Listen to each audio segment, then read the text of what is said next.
Right, this is a video I have been wanting to do for a while.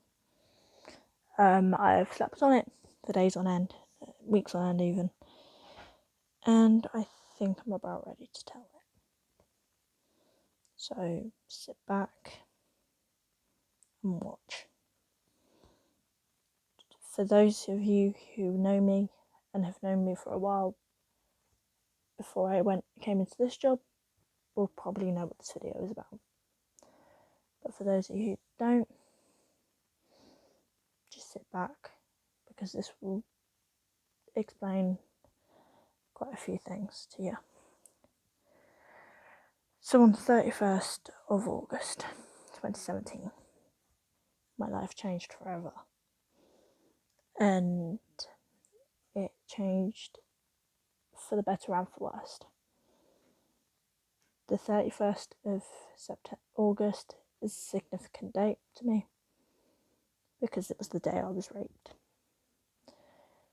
Now, before people go, oh, you shouldn't be telling your story, blah, blah, that's private, I don't care. It has been the story I've wanted to talk about since the day it happened, and it is 4 years this year, so it seems about time. So I'd agreed to meet my future rapist and a friend of mine. I'm not going to name any names, but for those of you who knew me back then, you'll know who I'm on about. We'd agreed to meet up in the morning, and I'd worked the morning before and pulled all night the night before that, so I was kind of tired. Passed out in bed, and then got up and met up with these two. Sorry, I've got my actual story here. It must have been about 9 o'clock before I met up with him. I literally shot out the house, got dressed, said to my dad, I'll see you later. It's in a few hours. I'm going to meet up with so-and-so. Okay, cool, whatever. My Mackey's was being refurbished, so we had a little while to kill and stuff. So, again, this all happened in a time frame of about 9 till about 5 in the evening. We'd potted about, done some bits, been typical teenagers. Stopped off Primark, got a top because Gemma had me nicked mine and I wanted a new one. Well, no, they had one and I wanted one, sorry. So went to Primark. He went, I want a board, what do you want to do now? Let's go back to mine. So we went back to his. Started watching a film. And this is where it gets fuzzy. For me and for... not just for me, really. It gets very fuzzy. All I remember is him putting his hand down my trousers. Me saying no. Well, not saying no, but crossing my legs over, pulling his hand out, crossing my legs. Thought he got the hint. Nope, he didn't. Then he tried it on with a friend, and that's all I really remember. Went a bit blank after that, but there are bits that I do remember, and the bit I remember is one of my other mates, again, I'm not naming any names, ringing me up and going, hey, what are you doing? Oh, I'm with such and such. Oh, cool, can I come over? I remember him saying no, like mouthing to me, no, she isn't coming over.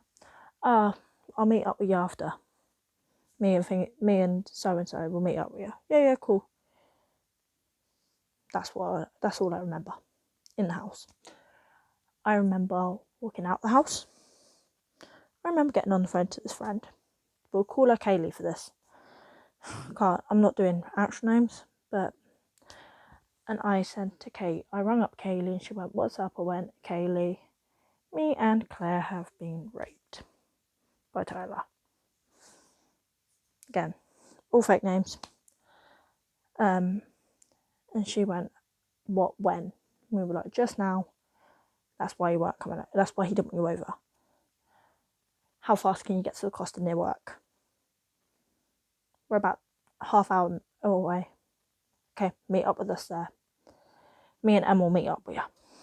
Yeah, cool. I get off the phone to Kaylee and I ring up my cousin. And I go, Jade, I've just been raped. Where are you?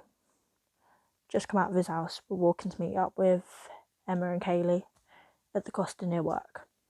No, you come here, send Claire to them too. Okay, cool. I tell Claire, I get off the phone to Jade and she goes, right, ring me when you are like nearly here.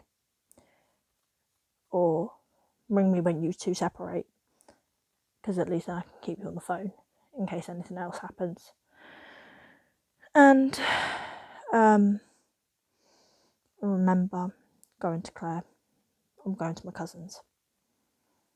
And she goes, okay, that's fine. I'll get Ryan to come and take me to meet up with the girls.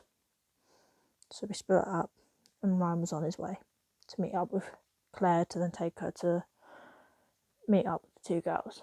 As soon as I separated, I went, I'm near Lord Grey, which is a school near where we were. She went, right, okay, stay on the phone.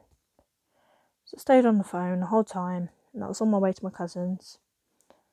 And I get there, buzz myself, and ring up, they buzz me in. I'm shaking. I'm feeling all sorts of emotions. I'm distraught. I feel like a slut. I feel horrible about myself. I get up to the house, and then up to the flat, knock on the door. And a boyfriend, Jake, opens the door. Or had then boyfriend, Jake, opens the door. They're married now, so that's what I mean. And literally within seconds of him opening the door, I'm in his arms. I'm crumbling.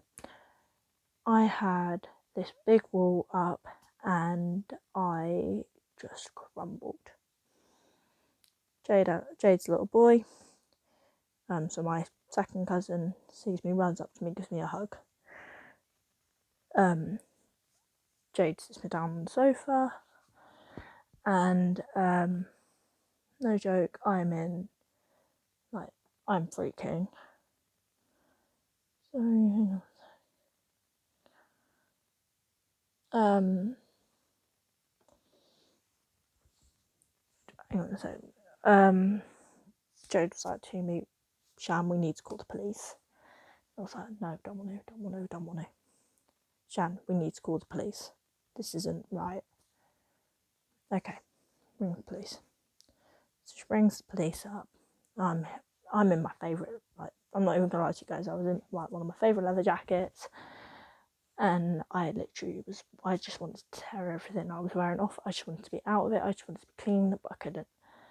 Police said to me we needed as much evidence as we can, and to avoid using the toilet before they arrived, just for evidence and stuff.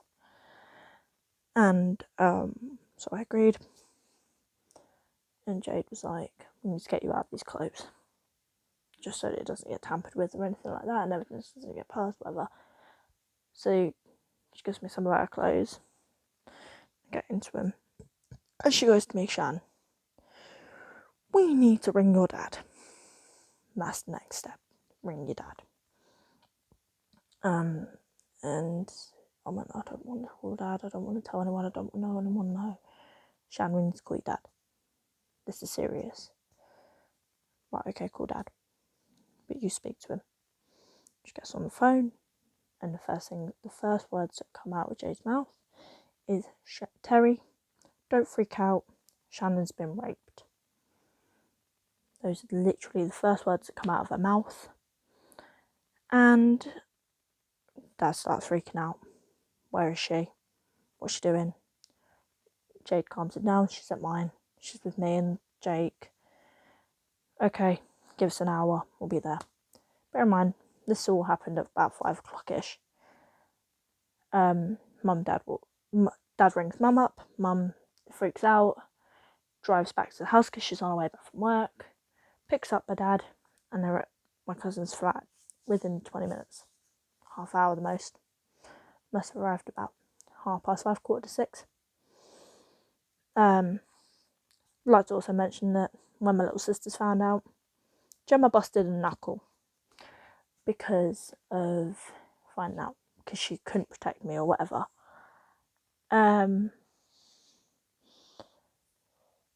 He was arrested at 7:00ish because he went back to Claire's house to apologise, and because his dad found out, and his dad wanted him to apologise to her. Police turned up at Claire's place and arrested him. It was because they'd also caught when they took it back to his house to officially arrest him. They found he was in the midst of changing his bed sheets, because it turns out I'd bled through, which ample evidence. It's all the proof they needed, really, that something went on. It must have been a good 4-5 hours, or a good 4 hours before I'd then see Claire at the rape centre. It felt like years. I ran up to her, I gave her the biggest hug. I apologised. Honestly, I couldn't stop apologising. I'm sorry this happened, I'm sorry. And they were like, stop apologising, Shannon. At this point, I'd apologised to about 15 different people, and I'd apologised a million times. It wasn't my fault. That's what they said. It's not your fault. Did the screening for rape screening. Not the nicest. Bit like a smear test. Only they're checking for worse. And this was done at about 12:00 at night.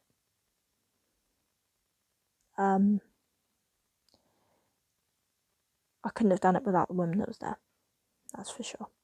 I thank everyone at the rape centre in Milton Keynes for taking such good care. Mum and Dad sat in the waiting room, and I freaked out big time over this whole situation. I was just like, it was horrific. As I was about to go into my screening, I froze. I'd been so cooperative at this up until this point. Yeah, I'll do everything. Yeah. As soon as we were about to go into that room, I froze. The woman that went in there with me, she had my hand, she was being really genuine. It was about 1:00 in the morning. So this 1:00 in the morning on the 1st of September, I was able to go into my own car, and go home.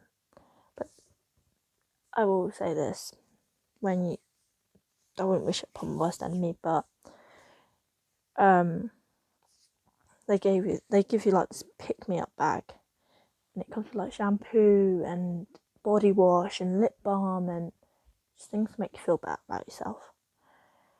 Gotten in, and again, apologised to my parents the whole way back. I'm sorry. And again, all my parents could say is, Shannon, it's not your fault. Got back, had a shower. It was literally, I felt so dirty. It's not a feeling I can describe, other than the fact that you want to rip your skin off. It made my skin crawl. Worst night's sleep in the world, as you can imagine. Nightmares, night terrors, attachment issues, anxiety. Mum was going, I think Mum dropped Gemma off Mum had gone to work the next morning, at least like gone to talk to her bosses about having a week off. I was in the house alone. Got a call about 8 o'clock in the morning. Hello, is this Miss Malone? No, it's Shannon. She's just gone out speaking. Hi, it's police officer such and such.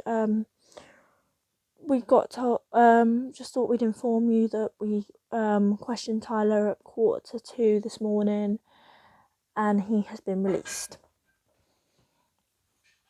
And this was at 8 o'clock the next morning. So he spent about 11 hours in the prison cell. Mum with it. So I then spent the next week attached to my mum's hip. I was meant to go and meet Saffron Barker at book release and couldn't go because Mum didn't want me out of her sight. I then got a doctor's appointment, got a sick note, took 3 months off work because I was mentally unstable to work.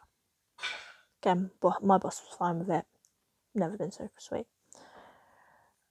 For the next several months, I then spent my time looking over my shoulder. Every time a mail came my way, freaked out. Every time someone walked up behind me and just spoke to me, freaked out, jumped out my skin. Thought it was him.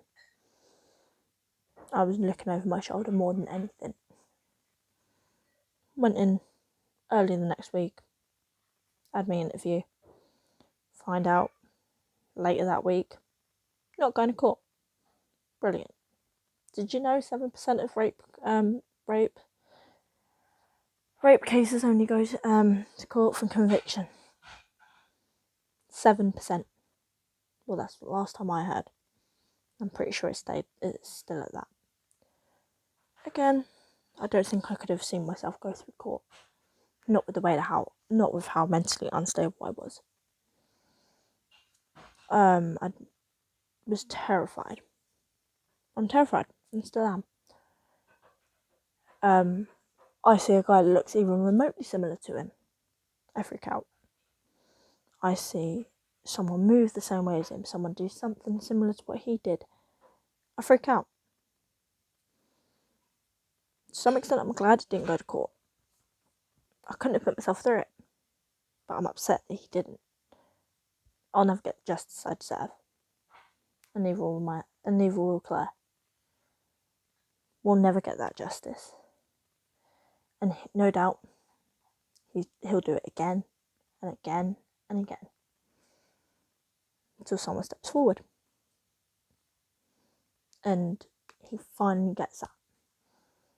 It's just a shame it'll only be on one count of sexual assault, not 2. This story has moulded me into the person I am. I've taken the pain, I've thrown it into everything I do. Explains why I'm so protective of people. Explains why it takes me so long to open up to people. And I know I'll have people on here say, oh, but you open up so quickly. No, I don't open up as quick as you think. I will always be willing to talk about a story like this, just because I don't want it to happen to anyone else. I'm very shut off at times. There'll be certain aspects that you won't, if you know me personally, you'll see that I don't do. There'll be times when you look at me and you go, all right, Shan? I shut her down. I shut down very quickly. I'm also very protective of all the females I know. And again, nobody personally know that's true since this happened. It killed me, but it made me stronger. And what kills me even more is I'm pretty sure my nan, who is no longer with us, never knew. I can't be 100%. I'm pretty sure she didn't. I'm a stronger person because of it. But I'm not as well. I'm weak at times. But that's what happens. again, if anything happens or has happened to you like this, my Facebook, my Messenger is always open. I will more than gladly take messages. I'm very open and honest about it, but at the same time, if there are bits I don't remember, please don't force. And to all the males out there, if a woman says no, it means no. She doesn't have to say the words. She doesn't have to say it. She doesn't have to say no. She could do anything that tells you no. Cross her legs over, cross her legs, push you away, walk away from you. You follow her and you try anything, be prepared. That's my story. Thank you.